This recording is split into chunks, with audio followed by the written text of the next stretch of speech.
Welcome to Stay in the Truck. This week we'll preview week 4 of college football. So grab you a cold beverage and let's go.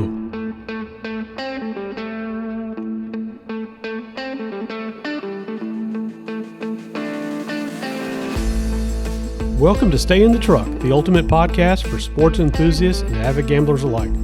Each week we'll provide you with invaluable insights, analysis, and tips to elevate your game. We can be found on all major podcast and social media outlets. See the show notes for details. Stick around to the end to hear this week's most boneheaded sports moments with our Stay in the Truck Awards. So let's jump right into this week's show. Wow, what a week with college football. I really thought this was going to be kind of a vanilla week. There was some exciting stuff going on this week. There's a lot of talk this week about that Colorado State game, and a lot of talk about that hit from the safety onto Travis Hunter. Lacerated liver. Uh-oh. Out for how many weeks? 3 weeks? Said 3 to 4 weeks. 3 to 4 weeks. But it was a late hit. Yeah, it was a cheap shot. But this is football. And these guys were chirpy, and they were talking shit, and they were going at it pregame. The coaches were going at it. Well, that game was a circus from the get-go. I mean, all the celebrities on the sidelines, all the sunglasses and everything. They've kind of lost touch in the fact that, it's a football game. And, I saw somebody had mentioned it looked like the BET Awards over there. Yeah, the announcer said that because there were two Yep. African-American announcers that made a comment about this looks more like the BET Awards than it does a college football game. Travis Hunter couldn't have missed 3 better games coming up, right? Oregon, they're going to lose. USC, they're going to lose. And then Arizona State, which is a dumpster fire, so they should win that game easily. So with or without Travis Hunter, it looks like future has been drawn up for the Colorado Buffaloes the next 3 weeks, in my opinion. This was what you call like a Thanksgiving week game. This was a rivalry game played in the 3rd week of the season. And besides of all the hype and besides all the stars on the sideline, this was a team, Colorado, that's been setting the world on fire, that came into this thing just over a 3-touchdown favorite.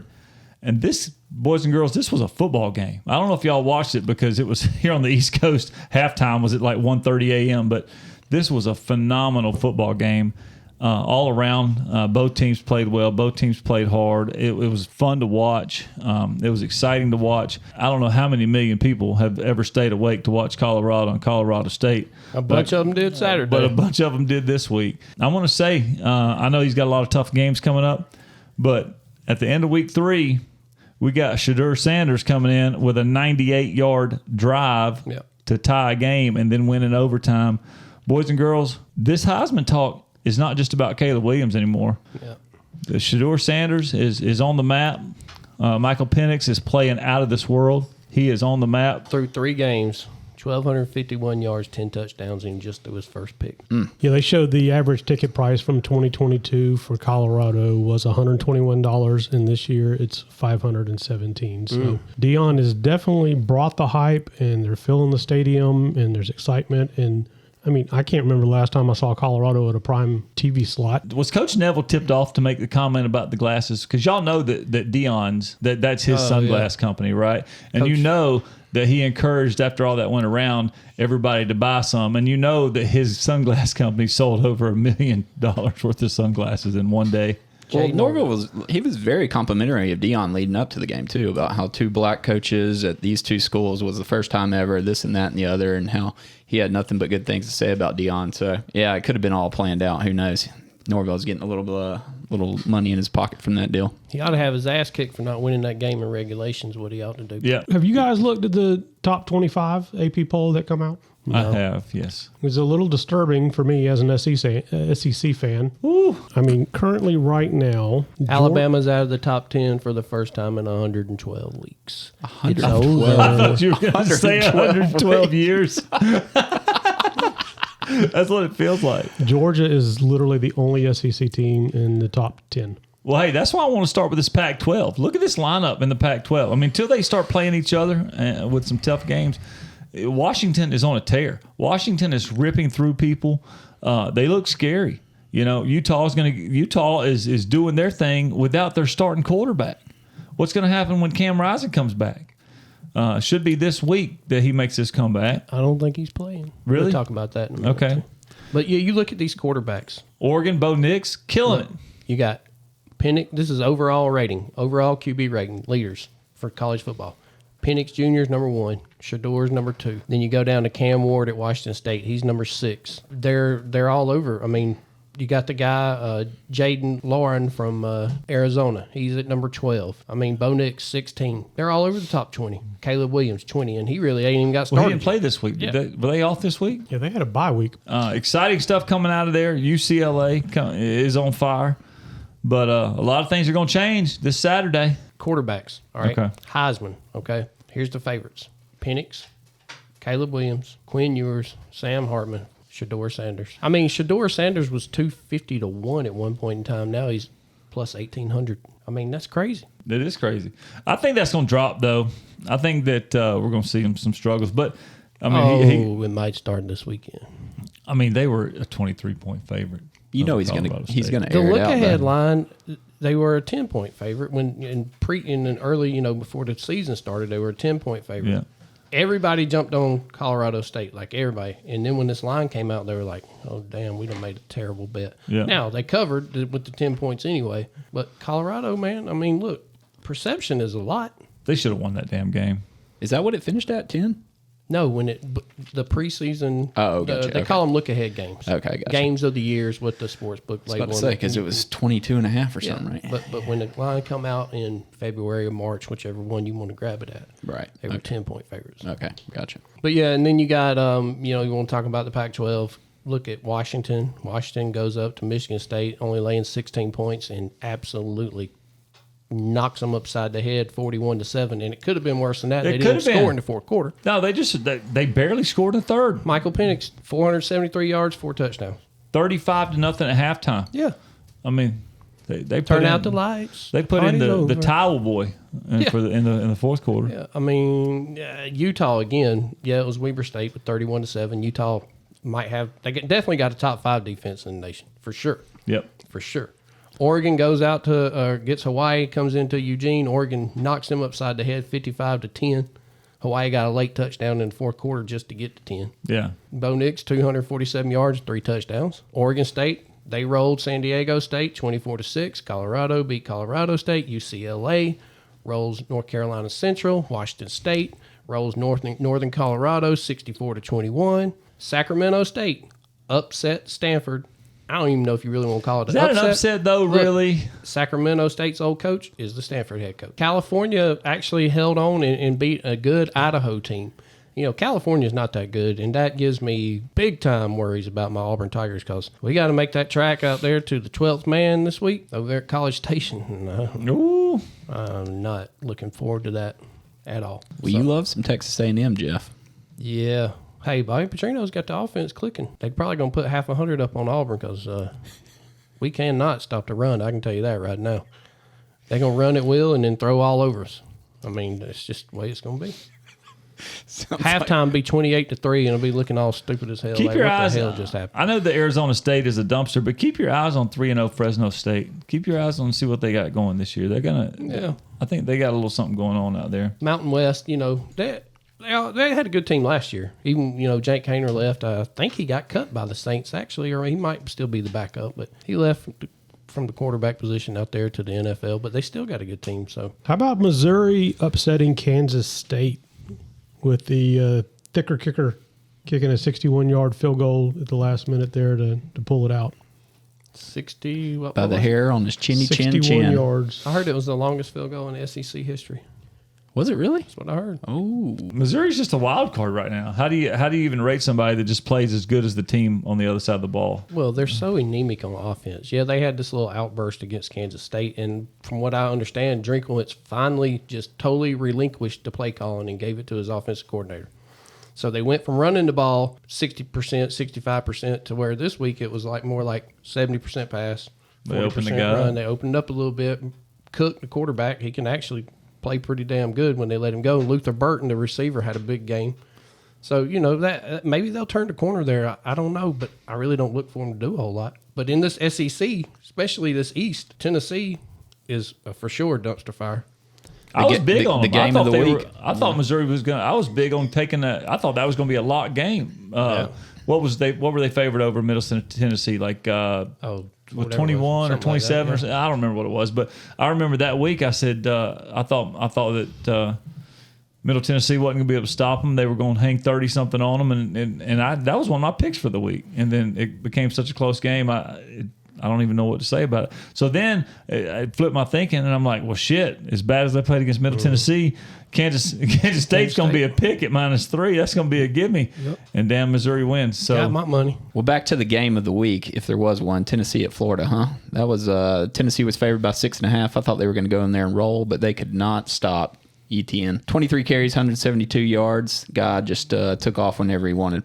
He is a game changer, game wrecker. He can absolutely put 6 on you before you even know what happened. Especially with that awesome Tennessee tackling they were doing. Oh, my God. Well, Florida scored 20 unanswered points in the second quarter. We previewed the SEC East preseason, and I emphasized how big of a turd Joe Milton was and how this Tennessee team was so overrated. And I didn't think that they were going to have not even a good year. I don't think they're going to have a decent year. I believe somebody at this table picked Tennessee as one of their picks last week, covering. Yeah, that might have been me. I definitely had probably everybody but you, because you were high on Florida. Hey, I'm telling you, Florida. Hey, I told y'all that Florida was going to be the surprise team in the SEC East. I also said that Utah is a really good football team, a top 5 football team. And even me saying Florida was going to be the surprise team in the SEC East, I didn't say that they were going to go out there and beat Utah. I think that well, they were in that game. I mean, I think they were in the game. They were in it for a long time, and I think Utah wins the Pac-12. I mean, I'm going to stick with that for a while now. I've heard today talking about Cam Rising. Yeah, right? Let's talk about him. Probably not coming back this week. Now they're starting to speculate: is he going to come back at all, or is he going to get himself ready for the NFL? So I think he comes back. I would say temper my expectations till we know for sure. If he doesn't come back, I'm going with Oregon in the Pac-12. The way Good Bo Nix has been showing up. I mean, with this year's quarterback class, he better come back if he wants to improve his draft stock. You got Caleb Williams coming out, Shedeur Sanders, Drake May. It's 2 injuries to him though. He's hurt. He's going to plummet down the draft board, I would think, unless he until he goes to the combine. Yeah, true. Depends on if he shows out. It's pro day. I mean, listen, Justin Fields is still starting games in the NFL after being a second-string quarterback at Georgia, going up to Ohio State and playing flag football with that unbelievable team they had. Was it not? Was it Easton? He couldn't beat it was Jake from Jake from State Farm or whatever his name is. Yeah. And they're still and you know, if you listen to ESPN, they're so high on him. He can be one of the top 5. The guy is Joe Milton, Anthony Richardson, all these guys coming up. They're just the next great athlete that people are trying to make quarterbacks. Yeah. You know. Yeah, he threw that pick 6 yesterday in Tampa Bay, and the bettors just lost their mind because it killed the cover and it killed all the teasers. Yeah, I mean, it was an absolute nightmare. Well, just while we're on this real quick, and we'll jump back into our college setting. Ohio State QBs, playing in the NFL right now for the 2023 season. Are you counting Burrow? Are 0-6. Are you counting Burrow? Yeah, 0-6. So who's that? Burrow, Stroud. Fields and Stroud. Okay. Yep. Yeah. Well, how about them? That's good. How about them apples? And Carnell Jones is a host on CBS Sports Network now. I just don't know how these announcers are not. Carnell Jones is the one that beat Bama for the national championship. Yeah. He's a big dude, isn't he? Wasn't he huge? I remember him coming in just looking like a grown man playing with children. Yeah, he's a big old dude. All right, let's jump back into that SEC real quick. Georgia out the gate struggles. What are we going to do, guys? How are we going to get them fired up to play the first quarter? Well, if Carson Beck can go down to the second or third level, I think we'll be all right. But he's got to quit taking these little dump passes and expand the field a little bit. Is it Carson Beck checking down, or is it Mike Bobo calling shit plays? I think the receivers are open down at the second and third level. He's just too timid to throw, in my opinion, based on what I've seen. The receivers are open. I think he's scared he's going to throw a pick, so he's just not letting it fly. And he's got a cannon, so I think if he just lets it rip, and hell, man, I'll take an interception or two if he's throwing 6 or 12 touchdowns to go with it. So I heard the big right tackle Mims is going to miss 4 to 5 weeks. Oh yeah, he went down hard. He's having what they call tightrope surgery. Yeah, on his ankle, right? Yeah. So, well, I mean, that's just plug and play for Georgia, right? Yeah, hopefully. I mean, we've got the depth to do it. A couple of other things that happened this week in the SEC. We talked about Missouri a little bit. LSU rolled over Mississippi State team that is just not very good. They did not look good. It was really bad.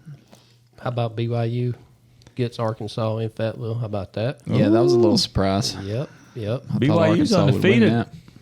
And then you had Tech and Ole Miss, who was a hell of a game. 10-3 at halftime. It was a good game. It was a lot better than most people thought it was going to be. 10-3 at halftime, and then Ole Miss outscores them 34-20 in the second half. Well, mainly that fourth quarter. They put up Yeah. 24 in that fourth quarter and it walked away. Yes. But let's talk about the elephant in the room. Literally. The big elephant in the room. What about that Literally. elephant that didn't show up to that room boy. this week? Well, I know Jeff's high on Alabama. Alabama It's over. It was tied 3-3 at halftime. halftime. Jalen Milroe did Son. not see the field, but he has been announced a starter for this week. So maybe Nick was just trying to say, hey, I'm telling y'all, I don't want to hear about it no more. Yep. This is what you get if Milroe's not playing. Hey, and you know what? The other thing is, if you're gonna make a change to prove to the team and to the doubters and the naysayers that are yelling, put the backups in, that's the team to do it against, because they knew at any time, they assumed at any time that they could step up their game and beat South Florida, and they So did. do you really think Saban was just appeasing some people and just proving a point? I really think Nick Saban knew he wasn't going to lose that game. Well, Yeah. I mean, look, they held the quarterback, Brian Brown from South Florida. He had 87 yards. Yeah. No one touchdowns, interception. I mean, he wasn't worried about that. Yeah. He wasn't worried about that. Now, they did give up 177 yards on the ground, but there's trouble brewing over there. We'll see what happens this week. Now, look, they're 6.5-point favorite, okay? Maybe 7 in some spots or whatever over Ole Miss. But let's be honest about this Ole Miss team, okay? If Pratt was quarterbacking for Tulane 2 weeks ago, they lose that game, okay? They wasn't going to beat Tulane. They were beat. They were beat. And they got lucky. They caught a break. They ended up winning the game. Last week, if Tech had some depth, if they just had some depth and could tackle a little bit better, they probably, they might win, but it wouldn't have been like it was. So now you're going to ask this Ole Miss team to go to Tuscaloosa with the GOAT over there who is beside himself, I'm sure. He probably made the players walk back to Tuscaloosa from Tampa Saturday after the game. Everybody catch a ride. Good luck. Yeah, good luck. Hitchhiking. So I cannot, in this particular spot, I just got to believe that they'll have something dialed up. And I think Ole Miss might be coming in a little bit high on the hog, and they might get a wake-up call. But we'll discuss that here toward the end of the show. But that's just my opinion. But all that being said, it's over in Tuscaloosa, boys and girls. I'm not ready to ring them up just to bed just yet, Jeffrey, but I'm glad to hear that you are. Well, unless they have a top 5 quarterback coming in, They do. They do. that can start right away, it's over. But they're going to need a game changer. And I tell you what, man, this was South Florida.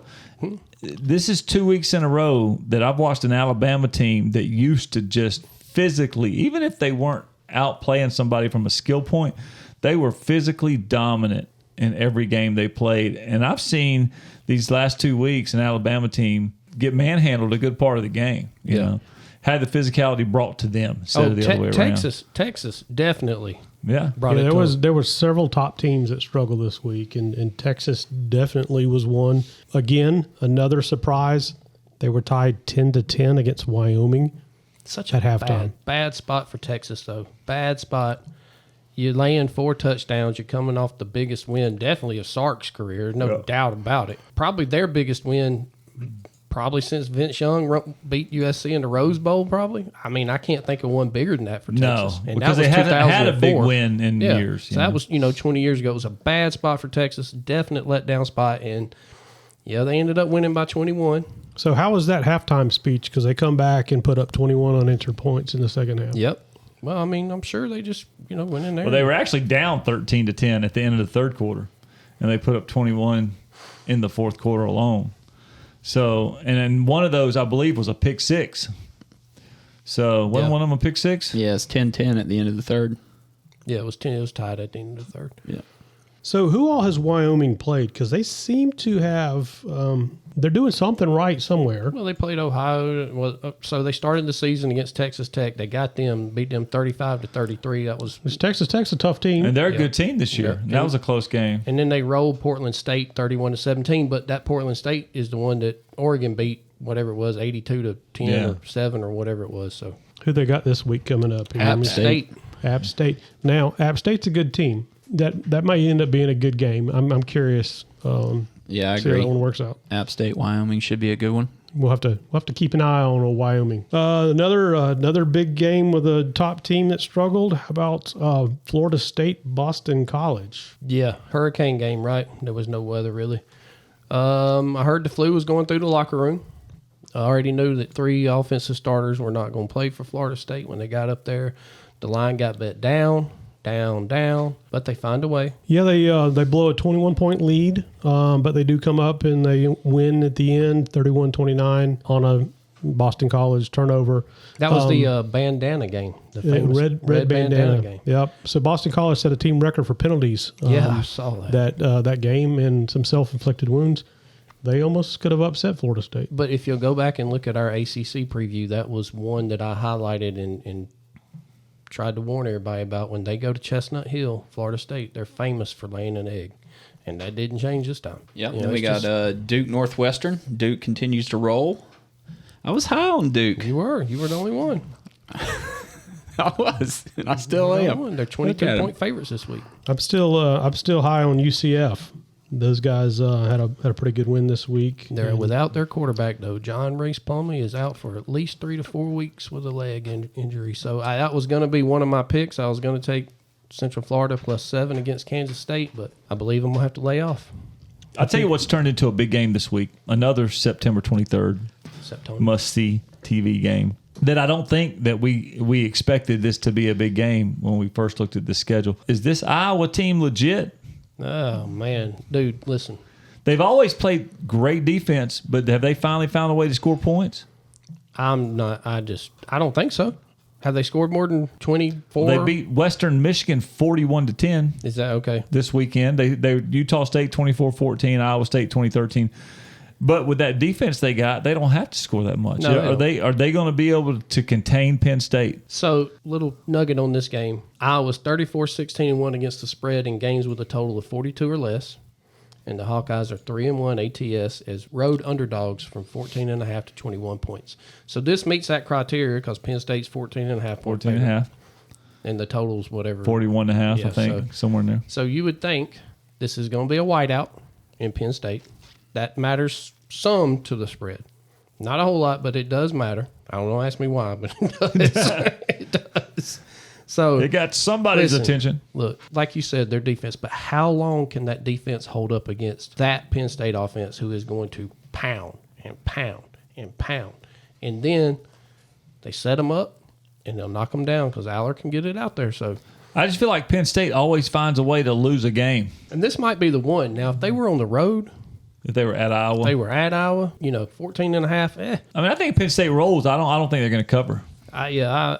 If I had to take it, I'd take the 14.5. Man, God mighty, Iowa. It's hard. It's hard to bet on them. Because they might not score 14 points. I don't know. Yeah. I don't know. Can they put up 9 though? Because I think they're going to hold Penn State to 30. Penn State turned the ball over a couple of times. They're good getting some turnovers. You know, they hold Penn State to 28, 30, 27, somewhere in there. It'll be an interesting game. Iowa needs that game. So They need it. they need to show out. All right, the next big game this week is Ohio State versus the Notre Dame. Fighting Irish. 3-0, 4-0, number 6 and number 9, top 10 matchup. Sam Hartman's looking good, 1,061 yards, 13 TDs. Who you boys got in this one? What you thinking?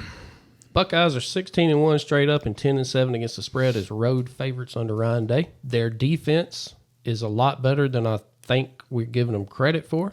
Notre Dame, Sam Hartman, He's playing some football. he's good. I wish we would have got him. Yeah. I'm going to save my pick for the end of the show. Yeah, I'll get back to that. One thing I do want to mention is my alma mater, Georgia Southern. And I know it looks like they got hit with a baseball bat, losing a game 35-14. But let's break this game down.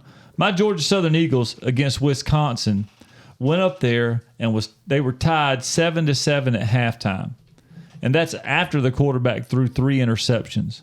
Then they go out in the third quarter and have more turnovers. They end up with 6 turnovers for the game, 2 more interceptions and a fumble. Wisconsin turns it on and puts a few points on the board. But those turnovers came when Georgia Southern was driving. So shout out to Georgia Southern for rolling into Wisconsin and hanging in there for a half and Yeah, Gosh, who knows what could have The happened. difference were the first couple of turnovers, Wisconsin didn't capitalize on them, and then the last ones, the defense gave Later up in the points. game, Yeah. later in the game, they capitalized on the turnovers, and that crushes. And I believe 2 of those turnovers happened on pretty good drives where Georgia Southern was marching down the field. So, shout out to those boys. They gave it a run. We like to see our Sunbelt teams upset some of the big schools. Yeah, not to take anything away from Georgia Southern because, they had to go up there and play, but I really think especially overrated Wisconsin. I don't think they're that good. They went out there to Washington State and just got crushed. Played this Georgia Southern team. Should have, would have, could have. No way they should have won by 21 points, that's for sure. You look at their rushing total, 207 yards on the ground, 244 yards passing against that Georgia Southern defense, who is getting better. The defense is definitely better than it was last year and the year before. Georgia Southern was moving the ball on them pretty steadily That's kind of every time. That's the thing. So when Wisconsin has to go play the Penn States or the Ohio States or the Michigans, what's going to happen? Thumped. Yeah, what's going to happen? So Yep. So while we're talking about the Sun Belt, did anybody see South Alabama oh yeah, ass whooping. put an ass whooping on Oklahoma State? Yeah. Soon to be friend of the show, Mike Gundy It might not had be. had his son quarterbacking Gunder. Oh, Yeah, so they're playing musical quarterbacks over there. yeah. And they were rotating 3 at one time. Yeah. So I don't think you can ever get in a rhythm. I hate that mentality. I hate that game plan design. I think you got to pick something. I mean, you may have to change for a half or after a quarter or something, but I think you got to pick somebody and roll with them. Let them get into a rhythm. If you got more than one quarterback, well, they say you don't have any at all or something. Right. Yeah. Yeah. So, and he is a quarterback. Gundy was a quarterback. But still, it goes back to why did Spencer Sanders leave to go to Ole Miss? There's got to be Why something. did he go to sit on the bench? I don't know. Who knows? No doubt he would definitely be starting, right? My God. What else you got? Oklahoma rolls again, 66-17. Are they over for real Tulsa. this year? We'll see. To be determined. To be determined. I don't know what they're going to do when they play somebody with a defense. So Who they got this week? Cincinnati? yeah, Cincinnati. Tough game there. I mean, it'll be better competition than they've had against these other all-girls schools they've been playing. All right, so let's move on to week 4. This is September 23rd. Except Tony. September 23rd. Must-see TV. Games of the week in the Pac-12. Colorado goes to Eugene to face Bo Nix and the Ducks I don't know if I'd call it a game of the week. for the Pac-12. I mean, it sounds like it's going to be the game of the week because of all the hype with Colorado. For the Pac-12 it is. But I think at halftime, when Oregon's up 28-7, yeah. that the writing's going to be on the wall. The Dion train is stopping this week. Yep, agreed. I've had a good run. I've got my 3 wins under my belt. Got to get 2 more, but they are about to get demolished, I feel like, this week. I think Utah UCLA game's going to have more. I think because I think Oregon's going to roll. I think you see Utah and UCLA, especially if Cam Rising's not coming back or not playing, then now we've got a whole other Utah team to consider. So that's going to be an interesting game to me. You know what's interesting about the Colorado game is with them losing Travis Hunter, it was awesome that he played both sides of the ball, but they just lost a weapon on both sides of the ball. Right. A big weapon. The best defensive weapon for sure that they have. For sure. I think it's going to have a pretty big impact on them. Top 3 offensive. Well, I'm going to go ahead and say that that's why you don't put your best cornerback, maybe one of the best cornerbacks in football, Yeah, that's probably why on offense and let him get hit. that's probably why you shouldn't be playing 115 downs a game. Because that big safety from Colorado State, put it on him and then turned and looked over the sideline and slowly walked back to his place. We're going to see how deep they are. Well, We'll they see. asked Coach Prime after the game who he thought the best coach was in college football, and you know what his reply was? Get me a mirror so I can look in it. Does that Would you surprise you? expect Was he wearing anything his else? hat and his sunglasses? And then he did refer to Nick Saban, but he didn't say Saban was the best. He said he was the best. So, Well, he does have a ton of respect for Saban. Did you ever see that press conference where he said they're not calling Nick Saban Nick, they're calling him Coach Saban. Yeah. I want to be called Coach Sanders. and he does all the Aflac commercials with him and the Ducks. So, Yeah, you true. know, now Yep. he's got a Buffalo rolling in there too. He does. Deion's an easy target. He's easy. I mean, I'm a Deion Sanders fan. I grew up in the Sanders era. As a Falcon fan. Okay, so I'm a Deion Sanders fan.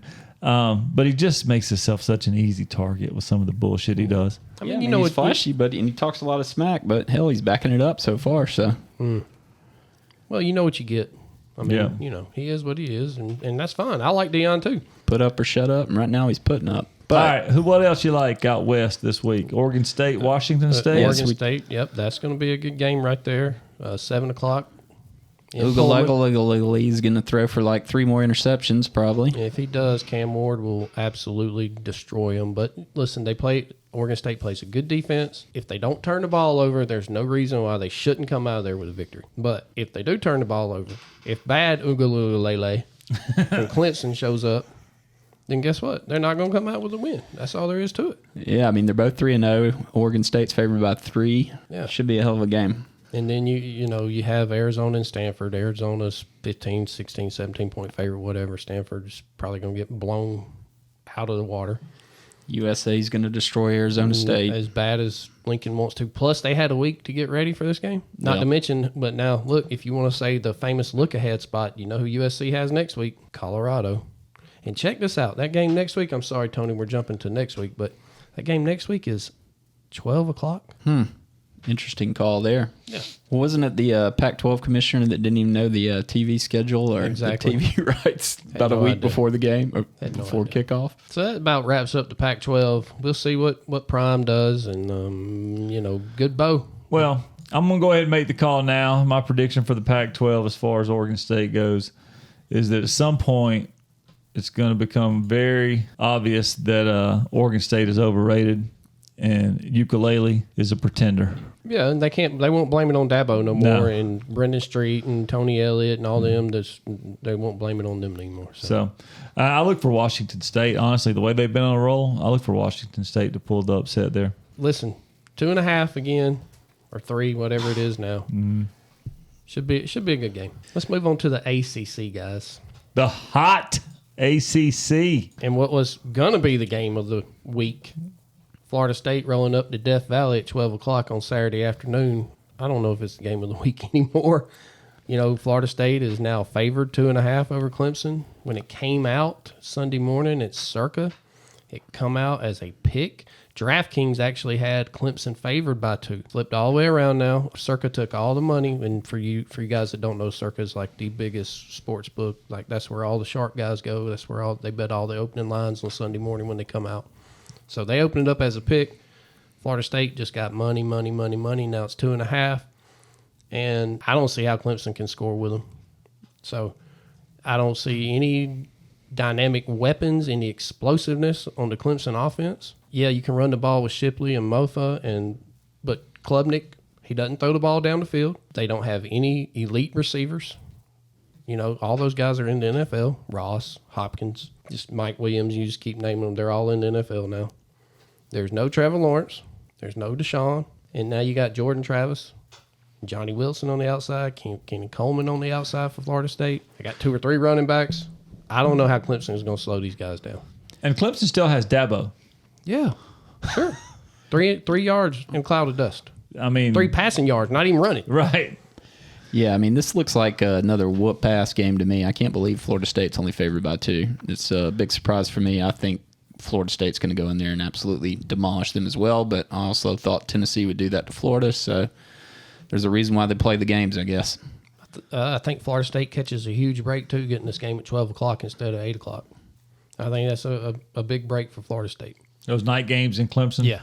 Death Valley? Yeah. So we'll see what happens with that one. But Jordan Travis could come out of here as the Heisman favorite, though. Yep. If he puts it on Clemson and plays like he did against LSU, yeah. He left the LSU game, had a big week, and then they went up to Boston College. Me and you talked about that. It's hard. For some reason, Florida State has always had a hard time going to Boston College to play, even though they're a far better team. So what would have happened if that game was in Tallahassee? Oh, Yeah. So coming off that game, coming into Clemson, they're going to be hyped for this game. It's probably hard to get hyped for Florida State to going to Boston College, knowing that Boston College is not very good, knowing they're looking ahead to that Clemson game. That look ahead, yep. But at the same time, when you're trying to do the eye test with them, how do you as a bettor look past the Boston College game to just focus on the fact that, yes, Florida State, after watching Duke and Clemson, Florida State and LSU, you're paying attention to those games. How do you get back to the fact that, yes, Florida State really should beat them by 2 touchdowns or 3? I don't totally discount that Boston College game, but, maybe downgrade them a point, half a point in the power rankings. But, again, it's hard for them to go up there for whatever reason it is. It's hard for them to play up there. They played early. They played, the field was just absolutely soaking wet from the tropical storm Lee, whatever it was that went up through there. And they found a way to battle back, and Jordan Travis had 2 touchdowns, and he got nicked up a little bit. As far as I know, he's okay. I hadn't heard any bad things coming out of their camp. So I think he'll be refocused. I think their defense, the way they play defense against LSU, there's no telling what they're going to do to Clemson. The defense for Florida State, I think, is going to be the key to this game. Cade Klubnik has a 38.2% completion percentage under pressure. That's terrible. And if Florida State can stay on him, then I think it's over. And they will. Yeah, it looks like it's going to be another rainy game, so pound the rock. I really thought that Cade Klubnik was going to come out and have a good year this year. I really did. I watched him play a little bit, and I know he didn't have the greatest stats at wrapping up the year last year, but he seemed to be controlling the game a little bit, and I thought that he was going to learn from that. And he is just absolutely not a good quarterback. Well, when Garrett Riley come over from TCU, that was supposed to open that whole offense up. That was the whole idea, to do what TCU did. Spread it out and throw it. Throw downfield. And I thought Cade Klubnik could throw downfield, but apparently I haven't seen it yet. Yeah. So, what they did against Duke was absolutely that was just unexcusable. Unexcusable. Speaking of Duke, they're about to play UConn and be 4-0. Yes, when's the last time that the Duke Blue Devils were 4-0 and it wasn't basketball season? Yeah, March Madness. Jesus. Good for Duke, man. Yeah. I'm liking that quarterback, man. Riley Leonard is a stud. I am loving Riley Leonard. I like Was his... he on the Heisman watch? Probably not. No. I like his mojo. He's only thrown for 530 yards this year and 1 TD, but they're geting it done on the ground. He's getting it done on the ground. Yeah, true. He's running his ass off. So I look for Duke to keep rolling just because of the excitement of some of these underdog teams coming out of nowhere, and I like seeing these players that were maybe 2- and 3-star recruits show up somewhere and turn themselves into legitimate real-time players that are being talked about. Riley Leonard's going to play on Sunday. Yeah. He's getting drafted. I mean, if Justin Fields can play on Sunday, anybody can play on Sunday. If Daniel Jones can be the starting quarterback for the New York Giants, Riley Leonard he's playing somewhere. Yep. He's playing somewhere, which Daniel Jones is from Duke too, and they're very similar. I mean, they really are. But Riley Leonard's probably a little more athletic and definitely can run a little bit better. But Jones ran a lot when he was at Duke too. So did he? Yeah. But then look, Miami. The U, are they back? The U, God Almighty! It's like saying Texas is back. You want to get on board with the teams making a comeback, and just for the love of the game and the fun and the feel of these teams coming out, but they just disappoint each and every year. So look, Miami started off against Miami, Ohio. They beat them 38-3. Then they drummed Texas A&M 48-33, and it really wasn't even that close. And of course, they caught Bethune-Cookman last week 48-7. So they're putting up the points. They got to go to Temple this week. Can't have a letdown here. You got to be ready to go. Temple's playing pretty good football right now. I think Miami's 24, 25-point favorites. Don't know that I'd lay that on the road. Even though I feel like Van Dyke has got the weapons now, and they got the offensive line to protect him. That's still maybe a little tricky spot. It's not a look ahead. I mean, they do get Georgia Tech the next week, and they're off to the ACC play. They got Tech, North Carolina, Clemson, Virginia, NC State, Florida State, Louisville, and Boston College. So after this Temple game, well, Virginia's a dumpster fire. Yeah, sure, but their next three games are conference. legit. Yeah, after Temple, it's all ACC conference, and they got that on November 11th. Florida State, they got that one circled. Yeah, they got to go to Tallahassee. Well, they always struggle with Georgia Tech. That's true. Even when they're playing well, they always struggle. You can't overlook, and I don't know if it's because they overlook them or what, but they always seem to struggle with Tech. And then North Carolina stays rolled. Drake May stays on fire. He looked good this past week against Minnesota. That's going to be tough. It's going to be tough for them to come home with that. And then North Carolina, they get Pittsburgh Saturday night at 8:00, and Pittsburgh is not good. No, they're not good at all. Pittsburgh comes out this year. They're 1-2. Phil Jerkovic, the transfer, who came with his offensive coordinator, right? Yeah, exactly. From Boston College. He's just turned out to be such a turd. There was a lot of high hopes for Pittsburgh. They thought that he was going to come in with his offensive coordinator and turn into something. It's just not happening. The mojo. They ain't got the mojo. No. So that's about it in the ACC. Looking at the Big 12 slate. Oklahoma against Cincinnati. They're traveling Cincinnati. Oklahoma has absolutely been lighting everybody up. Everybody they play, they light up. They've not played anybody with a defense, though. They're going to get a little taste here on the road. They're laying 13.5, the total 60.5. Dylan Gabriel's having a great year for Oklahoma. Can't take anything away from the kid. He's been lights out. 11 TDs, 1 pick. Yep, 11 TDs, 1 pick, 900 yards. I look for him to keep it going against the Cincinnati team. Little leery, though, back-to-back road games. I'm not very comfortable with just laying 2 touchdowns on the road like that. Cincinnati's much improved, way better than anybody thought they were going to be. Way better. It could be a little tricky spot for Oklahoma. If they get down early, it'll be interesting to see what they can do, because they definitely got the offense. They got it humming now. Venables has got his defense playing much better than they did last year. Yeah, they've got Cincinnati and then Iowa State to get tuned up, because October 7th they play Texas. What do you think about an undefeated BYU going to Kansas? Yeah. Kansas struggled with Nevada last week. Kansas laid a turd last week. And BYU beat Arkansas. And Kansas is favored by 9.5. Yeah, which is really weird. I'm not sure about that one. I don't know why they would be favored unless BYU got beat up so bad. I don't know about some injuries or something. Yeah, they're missing some guys this week. But, BYU's coming off that. It was a road game. Definitely physical for them, no doubt about it. Yep. But 9.5 seems like an awful lot for a Kansas defense that still isn't good. They just let Nevada put 27 on them. Yep. I'm just going to watch that one. I'm not going to get involved in that unless we look in there early. Maybe Kansas will pop them early and you can get a live game line of about 12 or 13 or something like that. It might be worth a look then. Yeah, there's something Vegas knows that we don't on that one. SMU's traveling to TCU. We'll see how that goes. I might have a little something for y'all on that a little bit later. I am kind of interested, though, in this Texas Tech-West Virginia game. So West Virginia's coming off it was a big win. Neil Brown, that was a save-your-job win because that was the backyard brawl, and they got Pittsburgh, and we just told y'all what we think about Pittsburgh. But for West Virginia, that was a big win. Texas Tech, listen, devastating loss against Oregon 2 weeks ago. Devastating. Dude throws the pick six with 28 seconds left, and that was terrible. Tyler Shuck did that for Texas Tech. The defense has played a lot better.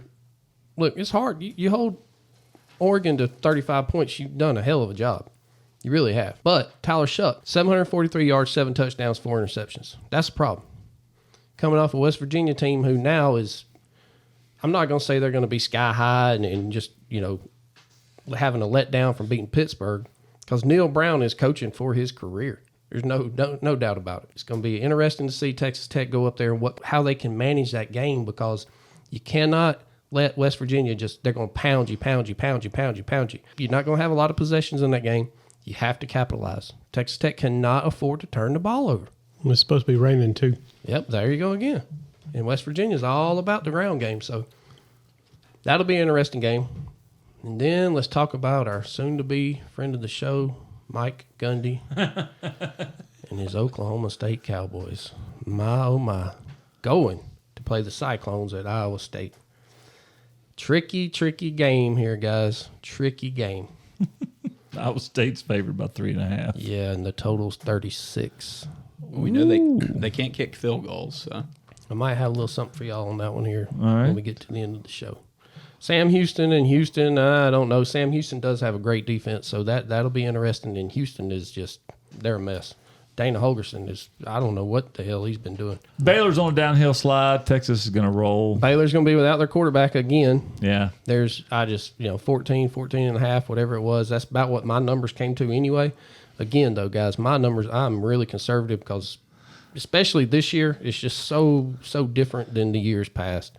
What are you getting, 6 possessions a half? That's about it. You know? Like Kirby said, you get 6 more this half, and you got to capitalize on them. Yep. But I think Texas rolls Baylor. I think taking 15. I think Texas by 15 is still a safe bet with their quarterback out. They're not going to be able to score. I think you're going to have a 35-10 game or something. Yeah, and the hits just keep on coming for Baylor. Every week it's something else. So, Quinn Ewers, though, he really needs to have a big game. He didn't play really he played okay in the second half against Wyoming, but come on, man. You look like the man 2 weeks ago in Tuscaloosa. Well, I think that they're another team that just gets up for whoever they're playing. I don't think they're going to get up for some of these smaller teams. And Baylor is a in-state, right? But they somewhat rival. This is a Big 12 conference game that they cannot afford to get an L in that loss column. I think Texas will come into this thing hyped and ready to roll. And then the Fighting Gus Malzahns, they're going to take their broke-ass team down there to Kansas State without their quarterback, unfortunately. Hey, Tony likes UCF here. Well, I mean, I do, but they've been playing really well. Yep. But their quarterback goes out. He's going to be out for a couple weeks for a leg injury. Clayton had 349 passing yards and 2 touchdowns against Villanova's defense. So maybe there's a chance. We'll see. They're getting 7. I was gonna be all over it, but I can't do it. I just can't do it. Can't do it. Now they are totally. We've discussed Central Florida several times on the show. Juniors and seniors all over the place. So there's plenty of experience there. Kansas State's going to be looking to bounce back, I would think. I would think you would get a focused Kansas State team here. What happened to that defense last week against Missouri, I don't know. I don't know what happened. I think Kansas State covers that game. Big Ten, guys. Big Ten. Wisconsin and Purdue are going to play a Friday night game. Wisconsin's laying 6.5 and 54.5. I think Purdue's going to win that game. I think they're going to. Well, it's -6. So I think they're going to beat them by a touchdown. Damn. So Tony. you think Purdue is going to beat Wisconsin by a touchdown? I do. I'm calling it. Boiler up. Boiler up. Well, I mean, Hudson Card, he's played okay. The Texas transfer, 825 yards, 3 touchdowns. He does have a pick. Now, some of the games they played a great Fresno State team. That was a great game. Virginia Tech, they got a win there, but Syracuse put it on them pretty good. So, interesting to see what they do. Yeah, I mean, Burks, the receiver, is going off. He's averaging 25 yards a catch, 9 receptions, 221 yards, 3 TDs. So they got a little bit of a weapon there in Burks for Card to throw to. Yeah, this Rutgers and Michigan is 12 o'clock game. Michigan is 3 straight unders, guys. They played 3 straight unders. Here the thing is they're laying all these points, right? But they're scoring 40 and not giving up any. But they're not covering. Yeah. They're not covering. And what happens is they get the ball. They, of course, run all the time off the clock, whatever, So, again, when you're laying these big spreads, you got to think about how many times are you going to possess the ball and how much time are you going to use. And in this case, is Harbaugh back? No, he's not back for this one. He's back for the next one, I think. I thought he was sitting out 3. This is number 4. Maybe he is back. I think he's back. So that's going to be interesting there. 24 point to a pretty good Rutgers is a lot better than what everybody thought they were going to be. They're experienced too. But when you look at the game, 24-point favorites, total 45.5. That's what I'm talking about right there. You got that low total. And when you get totals like that, most of the time I like to take the underdog because they're telling you, hey, it's not going to be, 55-10. This game's going to be played 30-14, something, somewhere in that range, something like that. Or Michigan might beat them 28-7. I don't know. Hey, listen, Rutgers is scoring. Yeah. They're not 3-0 with laydowns. They beat Northwestern 24-27. They beat Temple 36-7. And they beat Virginia Tech 35-16. So they're going places, and they're not just winning football games. They're beating. Yeah. Greg Schiano knows how to coach. So they're getting it done. So, 24 points is a lot with this new run of clock. Yep. So Jim Harbaugh will be back this week. Yeah. Okay. I see Rutgers putting up 14-17. So you got to take that and add your 24 and see if you think you're going to cover. Yeah. I don't think so. Yeah, and I don't know what Harbaugh, he might have a hard on this week, so, I don't know. He might decide to run it up, but I doubt it. One note, interesting game here, completely off the radar to most people. FAU travels to Illinois. Illinois has not been good this year at all. They've really been underwhelming, to say the least. But Florida Atlantic and Tom Herman, they've lost their quarterback for the year. So this could be a get-right game for Illinois. It really could be, because Florida Atlantic, they've been struggling anyway. Now they don't have a quarterback. Illinois didn't have a quarterback either. Altmaier is 571, 3 TDs, 7 interceptions. So 14.5 favorite. 14.5, 49.5. If I had to, I would lay it, though. I would lay it. This is an FAU team that is definitely ground zero rebuild now, especially without the quarterback. Casey Thompson went from Texas to Kansas State to FAU. This is like his 7th year. And now Herman's obviously putting in the kid that he really didn't want to have to. So that could be troublesome there. Let's go on down the board. Maryland, little Tua takes his talents to East Lansing to face a Michigan State team that is really not good at all. And they just fired the head coach today. Yeah, I heard they were getting ready to. Is that what they decided to do? Yeah, they tried to fire him with calls. Yeah, Officially. so they don't have to pay his $90 million buyout. So what does that, Jeff, what does that do to the line? Honestly, it doesn't affect this one at all, because everybody knew they wasn't going to be good. So you're not, if anything, after the ass whooping they took last week to Washington, they get downgraded again. Michigan State doesn't have a defense. They definitely don't have any good DBs whatsoever. They can be thrown all over. No doubt about it. When we previewed the ACC, we did talk about Maryland and what we thought their offense was going to be, and it's coming. It's coming around. They're picking up where they left off last year. Tua can sling it. They got the weapons.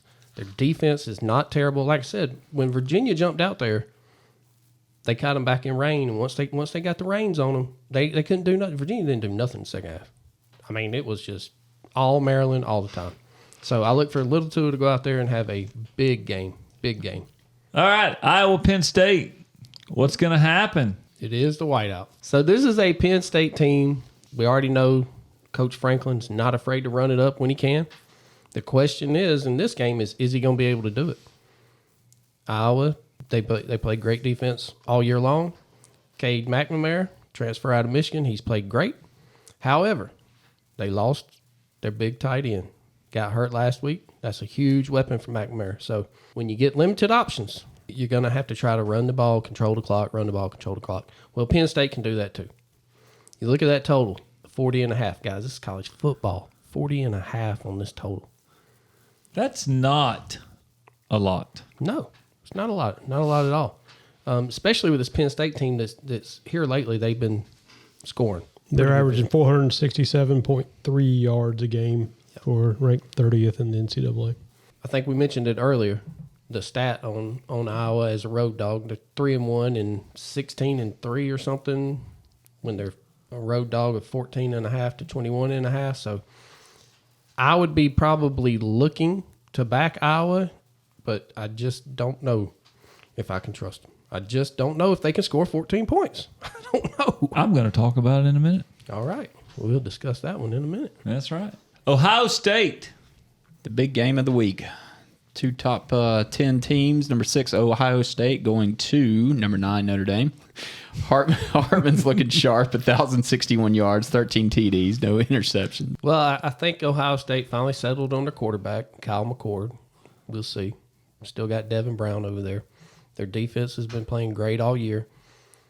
Can they keep Hartman in check? That's going to be the question. I believe they got the, their backfield is kind of it was questionable last year, questionable this year. Maybe they've improved a little bit. Notre Dame is definitely a physical team. Can they out-physical Ohio State? I don't know. We'll talk about that. I was looking at the stats, and the big one that kind of jumped out at me was the third down efficiency percentage. So Ohio State's definitely struggling to convert on third downs, and I think that's going to come back and get them this week. Yeah, so, this game, you look at the teams that they've played, right? Notre Dame played a very underwhelming Navy team, right?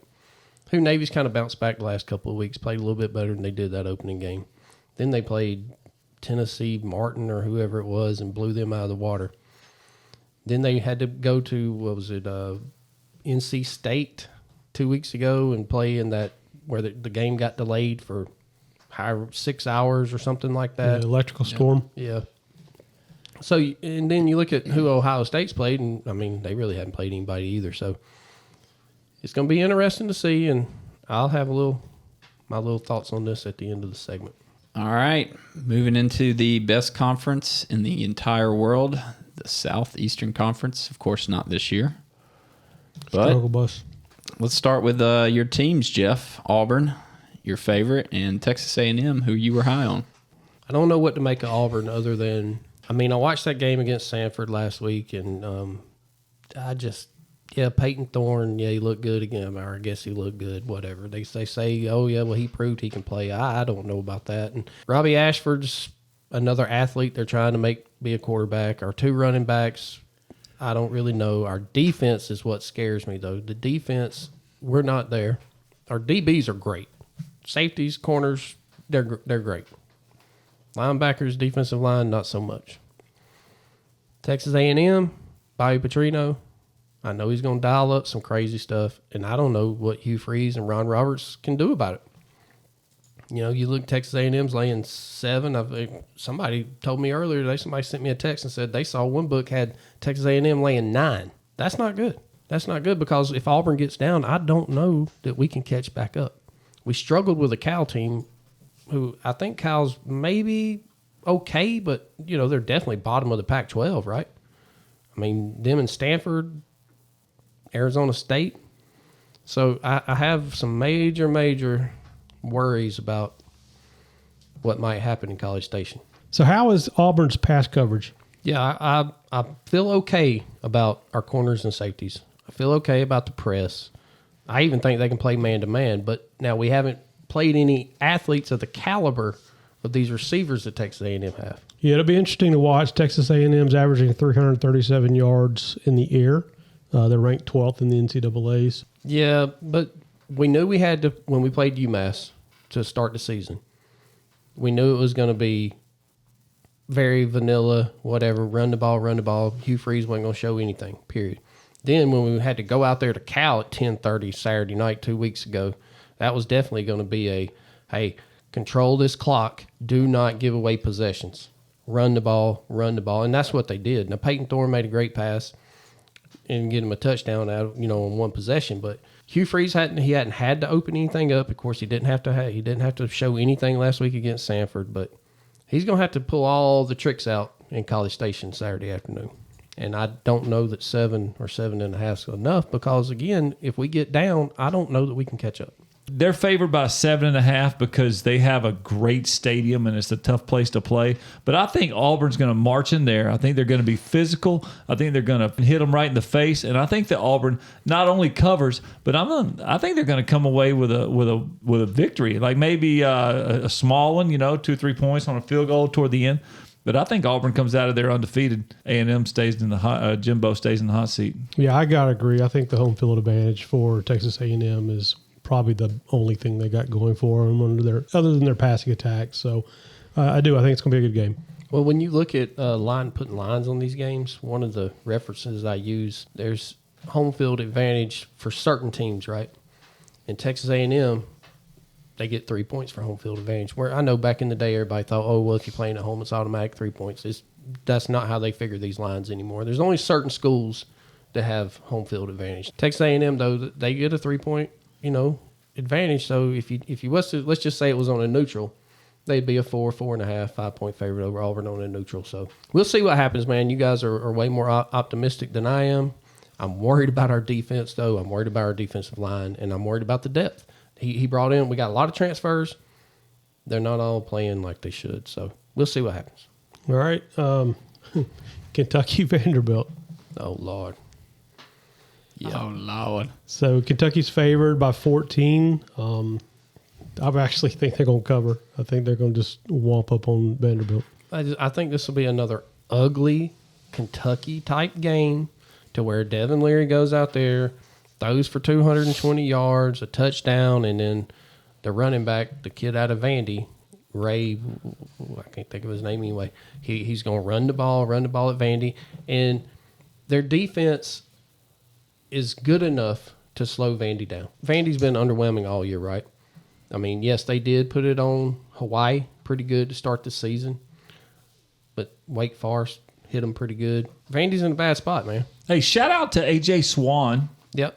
I like AJ. Son, A.J. Swan is little did I even realize this, but let's go back to about 2003, 2002, when A.J. Swan was just an itty-bitty kid running around. He might have even been in a car seat, quite honest with you. But his dad, Alan Swan, and I played many, many softball tournaments together and traveled around all summer playing softball tournaments for his dad's company, American Treat Bulldogs. I met those guys up in Woodstock.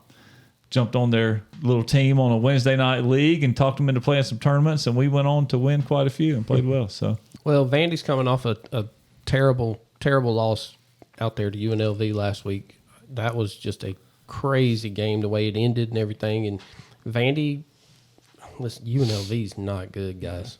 But that just goes to show you what type of team that Vandy's playing with. You know, they go on the road to a far less superior team than they are, and they just can't hold on for the win. now they have no defense.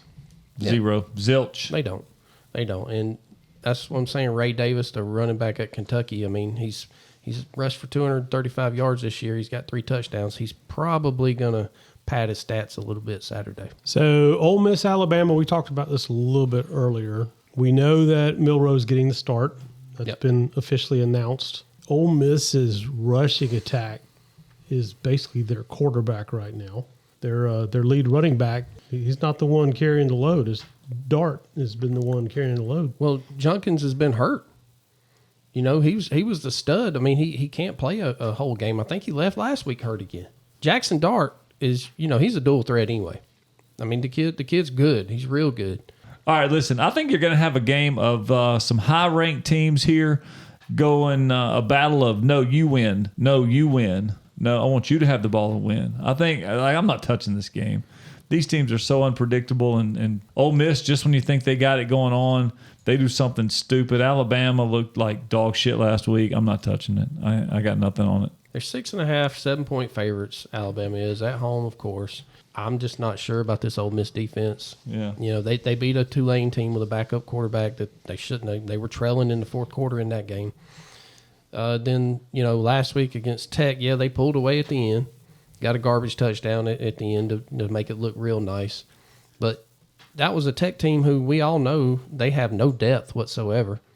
And they gave up, you know, however many yards they did to Tech. I'm not overly sold on this, and I think it's going to be a very popular pick, which scares me even more. I think you're going to see a lot of people want that Ole Miss plus 6.5 or plus 7. You know, they're thinking, Lane's going to get the GOAT this time. And this is just one of those typical spots where Nick Saban does Nick Saban things. Yeah, Saban will have a solution for Dart running. They'll have him spied the whole time. And if Judkins can't go, or if he's banged up, then that's a problem. So how many of Nick Saban's assistants have beat him? Is it still just Kirby? 2. Kirby and Jimbo was the first. Okay. Jimbo, Kirby, and Steve. Oh, so, well, Sark just got him. Sark got him. Yeah, 2 going weeks into ago. this season, it was 2. Yep, you're right. Now, Kirby hasn't lost any of his assistants. UTSA is going to travel up to old Rocky Top. Tennessee is going to be looking for a little payback. They're catching the UTS team without their quarterback, Frank Harris. He's going to miss another game, and he's worth about 6 or 7 points to the spread. Now, interesting tidbit about this Tennessee game. When this line opened, they were 15-point favorites. Immediately bet up 17.5, 18. Now it's all the way up to 19, saw 20 in some spots, total of 58.5. They're facing a UTS team that Army just rolled them. This, if there's ever been a get right game, quote unquote, and you know the Tennessee fans, they need something to cheer for, this might be the one. But now I definitely, like I said, when that line come out at 15, that's a whole lot different than 20. We'll see what happens in that game, but UTSA is undermanned, and they're coming to a hornet's nest up there in Rocky Top. Yeah, well, you figure Heupel is going to just try to do anything he can to get back in the conversation and just try to start blowing out teams. So, But they got to learn how to tackle. My God. And quit committing penalties, man. How many penalties did they commit? Of course. I mean, I watched the game. It was seemed a little bit lenient or favoring Florida in that game. With some of the penalties that Tennessee got were a little suspect, but still, man, they got hosed. What did they get? 15 penalties or something? It was crazy. Seemed like every time they did something, they were getting penalized. Arkansas at LSU, 7 p.m. Bad for Arkansas. Got to go down there and play at night. Coming off a loss to BYU. And an LSU team that, when they put 80 against Grambling or something. Yeah, they're on a roll. Yeah, they're on a roll. This, hey, Daniels might come out as the Heisman favorite after this. There ain't no telling how many yards and touchdowns he's going to put up against the Arkansas team that let BYU score, what was it, 48? I think BYU beat them 48-41 or something like that. Jaden Daniels took over the game versus Mississippi State, did everything in a kitchen sink. And I don't see what changes. Well, he's going to have to do something against other teams that are not Arkansas or Mississippi State for me to get on that wagon. Because watching him against Florida State, he looked like doo-doo. He didn't look good at all. He didn't. He didn't. Yeah, he looked all right the first half, but yeah, Florida State just opened it up in the second half and took control and never looked back. Then you got UAB, the Blazers, baby, coming to Athens. Trent Dilfer's going to bring his 3-3 at the end of the first quarter. Man. This is a game that, I mean, this has got ugliness wrote all over it.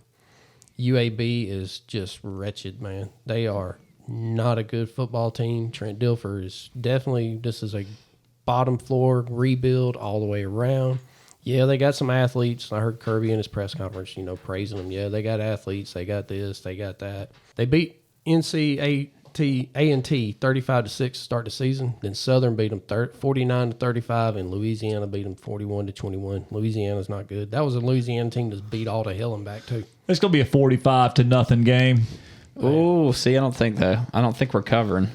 We're giving them 41.5. Well, Georgia hasn't covered a game all year. No. This is going to be the one, boys. I mean, I think we win handily, obviously. I don't see any way we lose this game. But I wouldn't. I'm not betting them to cover. 41.5 is a lot of blows. I'm not picking them. Yeah, that's 6 touchdowns, man. Whew. I'm not saying that I'd put my money on it, but I'm predicting a 45-zip route. Well, it might be 7 touchdowns with our kicker. He might miss every PAT. Jesus, right? Yeah. Yeah, this is going to be another one of those practice games for Georgia. But, yeah, I look for Georgia just to, steady on march, just like they've been doing. They'll score another 40 points, and we'll see what happens at the end of the game. But, yeah, I wouldn't be surprised at all if UAB doesn't score. Hell, I wouldn't be surprised if they don't cross midfield. Yep, and then finishing up, Mississippi State at South Kakalaki. So South Carolina gave us hell for the first half of the South Carolina-Georgia game.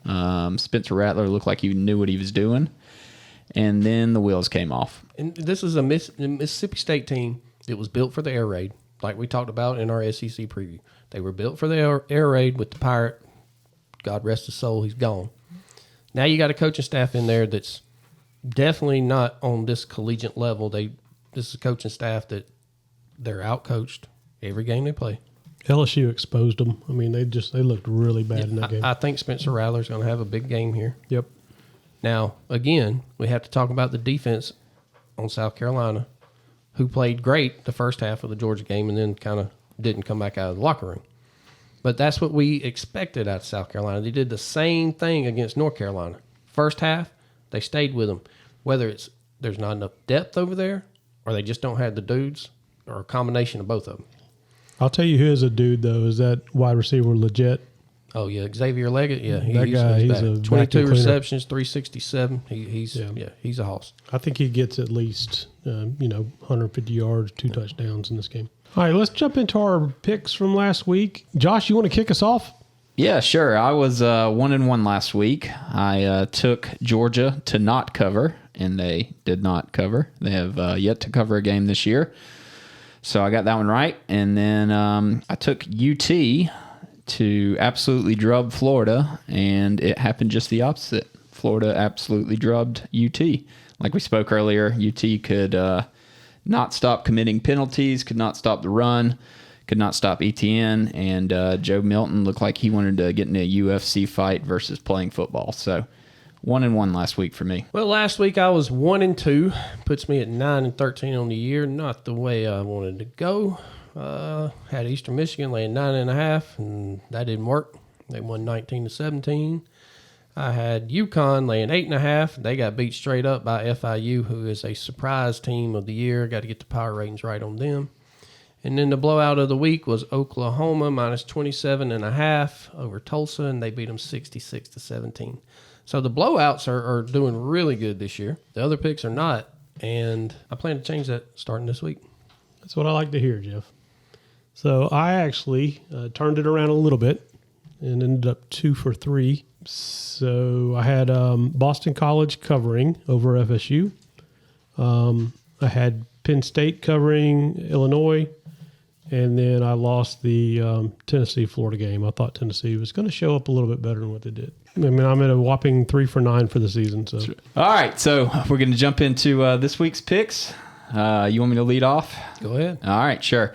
So I've got 3 picks this week. I'm going to take FSU over Clemson. I'm going to give up the 2.5. Like we talked earlier, I think FSU is just going to come in there and dominate.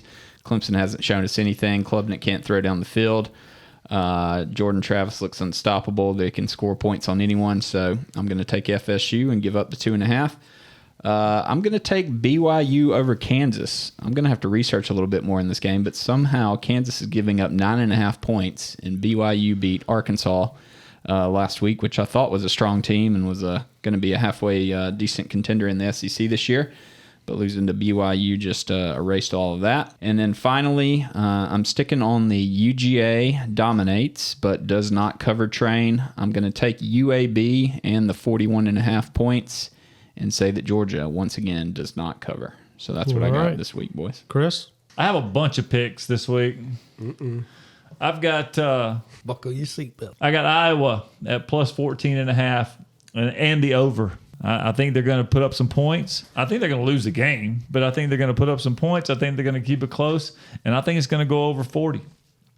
I got Notre Dame to cover and possibly play the money line. Maybe get the win. Rutgers at plus 24 against Michigan. I think that Rutgers is going to put up a good 14 to 17 points, and I don't think Michigan's going to score, 50 points. So I got Oregon to win. And but I got Colorado. I'm taking Colorado on the points. So Travis I think Hunter that, out. What's that? Even with Travis Hunter out. Yeah, but it's still 21 points, And even if Shedeur has looked good to me, and I think that he's still going to find a way to do his thing. Yeah. And if Shedeur goes out there and puts up 21 or 24 points, now you've got Oregon trying to score in the high 40s, mid-high 40s, to cover that spread, on top of the fact that Colorado's going to put up some drives that are going to eat some time off the clock. And Oregon's been putting up all those points this year, but they've been playing shitbag teams that are not getting first downs, and so they're getting all those opportunities on offense. And Colorado is going to take some of those opportunities away by being able to maintain some drives and get some first downs. All right, like it. I like it. Washington State plus 3. And I think they're going to upset Oregon State. I think the real ukulele will please stand up. We're going to see Washington State come out on top. USC minus 33.5 over the dumpster fire that is Arizona State. I think USC is going to win that game 56-3 or 7 or 10 or something. And then Texas, I think they're going to cover at minus 15. I'm taking Auburn in the points, because I think we might get an Auburn win. I'm not going to go as far as to call the Auburn win again, like officially, but I think it's going to be close, and I'm going to take Auburn plus 7.5. And then University of North Carolina minus 7.5 over Pitt. Pitt is just laying a turd every opportunity they get. North Carolina, Drake May has not been fantastic, but he's been playing well enough to win, and I think they're going to do it. I think they're going to do it by 7.5 over Pitt. So those are mine for the week. Rock on. I got 9 this week. I'm going to start Saturday at 12 o'clock on FS1. SMU at TCU. I'm going to take SMU plus 6.5. SMU is 14th in total defense. They allow 160 yards passing, 103 yards on the ground, and they average giving up 14 points a game. Meanwhile, TCU's defense, 79th overall, they give up 304 yards in the air. SMU will throw and throw. And remember what Shador did? Yeah, they're about to get some too. Then I'm going to go Saturday, 3:30 on Fox. UCLA at Utah, 52.5. Utah minus 4.5. I'm going under. UCLA's played 2 out of 3 games this year to the under. Utah, 3 straight unders. Both teams in the top 9 in total defense. Utah's defense, they allow 31 points. Cam Rising, we're not even sure if he's going to play. And the freshman, Dante Moore for UCLA, is going to just be his first big game in Utah. It's hard to play at Rice-Eccles, so good luck to him. I look for that to be a close game. Utah's not going to get in any kind of crazy shootouts anyway, so they're going to control the clock. They're going to get turnovers. They're going to turn the freshmen over. It's going to end up being a low-scoring game. Saturday, 4 o'clock on FS1. Oklahoma State and soon-to-be friend of the show, Mike Gundy. They're traveling to Ames to play Iowa State. The line's 36.5. I'm going under Oklahoma State. 20 points a game on the average. They played 3 straight unders. Iowa State, 16.6 games on the average. They played 3 straight unders. Oklahoma State's playing musical quarterbacks. Don't know what you're going to get. Oklahoma State's defense gives up 20 points. Iowa's gives up 13. So I don't look for anything to change here. If I'm wrong, I'm wrong. 36.5 is a low total, but I think they got it there for a reason. Sounds like it's going to be a terrible game to watch. Yeah, probably. It's probably going to be windy and all that other kind of crap that goes on up there. So I'm going under 36.5. Saturday at 7:30 on the SEC Network, Mississippi State travels to South Carolina. South Carolina's 5.5 and 51. I'm just going to lay the points with South Carolina. I look for Spencer Rattler to have a huge day. Mississippi State, they can't get off the field, and when they get on the field with the ball, they can't score any points. Spencer Rattler, we know what he's capable of doing. Leggett's going to have a big game. Knox, that receiver that he showed out in the first half against the Georgia game, so it'd be interesting to see what they get him involved now. I never even knew who the kid was. Offensive line isn't near as bad as I thought it was. No, obviously not. Then we're going to go Saturday, 7:30 on the Big Ten Network. Akron's traveling to Indiana. Indiana 17.5 and 45. Give me Akron in the points. Indiana is a team going through changes. They played okay this year. Akron is a team, they're on the come up. They're a little bit down. 17.5 points, that's a lot in a game like this. Give me Akron in the points. Saturday at 7:30 on NBC, Ohio State travels to Notre Dame. I'm going to lay the 3.5 points. I'm going to take the Buckeyes and lay the 3.5. We'll see what happens. Saturday at 10:30, CBS Sports Network. Kent State goes to Fresno State. Fresno State's 27.5 and 51.5. Kent State and 27.5 is going to be my play. This is a team that can score points. They're an all-around consistent team. Fresno State, don't know what you're going to get out of them. They play Purdue really good. They play up and down. So I'll take those almost 4 touchdowns. I'll take them. Then we're going to go midnight, Saturday night. New Mexico State travels to the island to play the Warriors. Hawaii's 2.5 and 58.5. Hawaii minus 2.5. This is the classic Saturday night get right game. The bailout, right? New Mexico State, hey. Listen, When you've lost all your money. this is it. This is your get right game. This is the Saturday night bailout. It's always has been Hawaii at home. Always play Hawaii at home. That's how it used to be back in the day now. Right. But Hawaii, New Mexico State, they're not that good. I mean, they just really aren't now. They're going Neither on is vacation. Hawaii. They're going on vacation down there. So, Right. I'll take Hawaii and lay the 2.5. Then my blowout of the week. Colorado travels to Eugene. Oregon's laying 20.5 and 72.5. Give me the Ducks minus the points. And here's the deal. Colorado's defense, 122 overall. They give up 460 yards a game, 265 in the air, 195 rushing, 30 points a game. While Oregon's defense is 30th overall, they haven't played all the teams that Colorado has. 285 yards a game, 158 in the air, 127 rushing, 15 points a game. Colorado's offense, 23rd overall. 418 yards passing, 61 yards rushing. That's the key right there. That's the key. Oregon's offense, 3rd overall, 587 yards in the average, 357 yards passing, 229 yards on the ground. They score 58 points a game. Oregon is 11-3 as ATS under Dan Lanning, 7-1 at home under Dan Lanning. I look for this to be ugly, quick. I'm talking quick. You cannot just sit back and throw the ball over and over and over against a comparable defense that can actually. Dan Lanning will have these guys ready to go. So I look for Oregon to hang 50 on them. All right. So I've got 3 picks this week. Texas Tech, West Virginia. I think it's time for Texas Tech to do what we thought they were going to do the beginning of the season. So I think they're going to win by 10 on against West Virginia. Utah, UCLA. I know you said it's a low-scoring game. I think that Utah is going to be too strong for UCLA, and I think they win by a touchdown. Final game, Kentucky Vanderbilt. I think Kentucky's just going to manhandle. Their defense is averaging 11 points against them per game, although they haven't been, played a whole bunch of big teams. But I kind of put Vanderbilt in that same category as these teams they've been playing. So I think Kentucky just whoops up on them this week. Let's transition on to this week's Stay in the Truck Awards.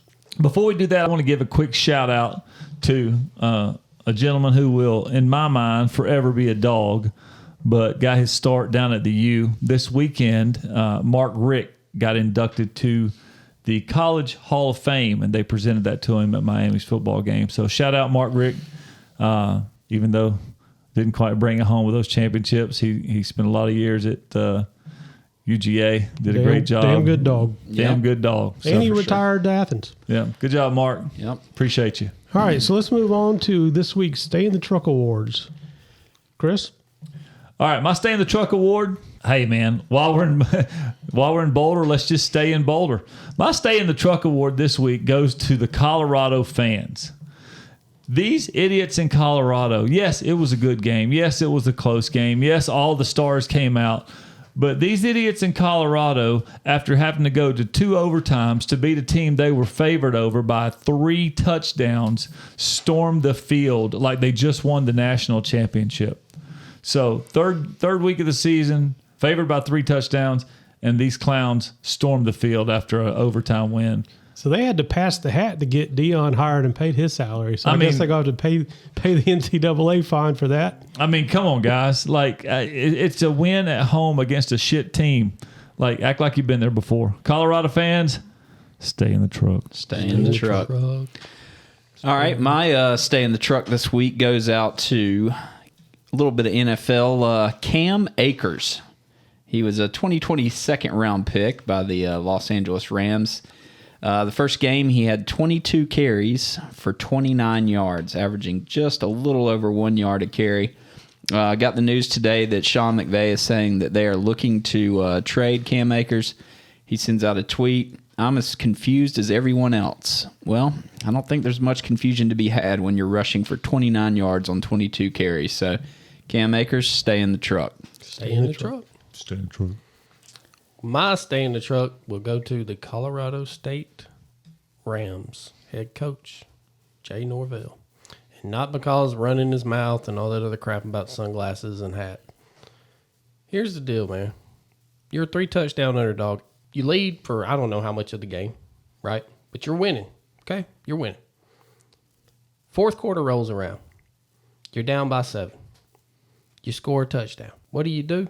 You kick the damn extra point instead of going for 2 and ending it right there. Go to overtime and your ass gets beat. What are you doing, man? I mean, this is not a go for overtime game. You were there. He could have took it all out right then and there. That'd have been the end of it. Instead, you kick the damn extra point, you go to overtime, and you get beat. That's just ridiculous. Ridiculous. I'm glad you're not my head coach. Stay your ass in Colorado State and stay in the truck. Stay in the truck. So my Stay in the Truck Award this week goes to the NCAA again. They are a repeat offender of the Stay in the Truck Awards. So we had a controversial field goal that cost Iowa State the game. Ohio wins by 3. Messes up all of Vegas because they messed up the spread. That was -1.5 because Ohio was the underdog. After many replays and analysis, it appears that the field goal was actually good. The controversy comes because the play was not reviewable. So according to NCAA rules, if the ball is higher than the top of the uprights as it crosses the end line, the play may not be reviewed. And all the rule book says about the field goal is that it must go between the uprights. Crossbar and uprights are treated as a line, not a plane, in determining the forward progress of the ball. So apparently this rule had an effect on a game with Oklahoma State back in 2011 at the same time. Well, guess what, guys? It's 2023, and we have technology everywhere. We have a pylon cam, and we have a first down yellow line marker. We even show you how far it is to be within field goal range. How come we can't figure out how technology can extend the field goals up to infinity, just like they do with the end zone pylons? Why are we still in the middle of this type of discussion? So NCAA is on the struggle bus. They need to find ways to be relevant again. I think this is a perfect opportunity for them to do that. NCAA, stay in the truck. Stay in the truck. That's it for this week's show. We really appreciate you tuning in. Please remember to like, subscribe, and leave us some comments. Let us know how we're doing. Stay in the truck.